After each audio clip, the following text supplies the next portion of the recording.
What's up, guys? This is episode 4 of E36 drift missile build.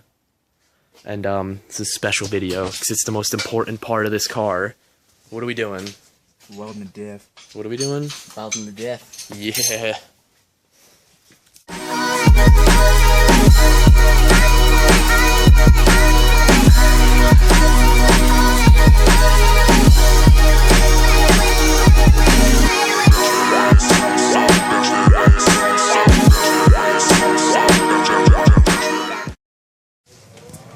About to weld the diff.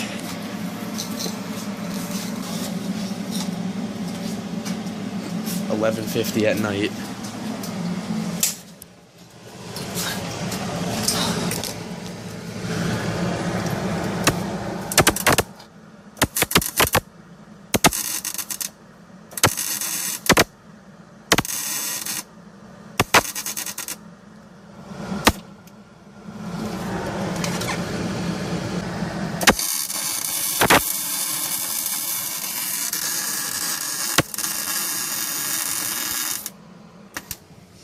Alright, so the diff is fully welded, both sides now, and we're about to put the cover back on and bolt it back up. Finally got it all back together, put the diff fluid in there, and we're about to go rip it.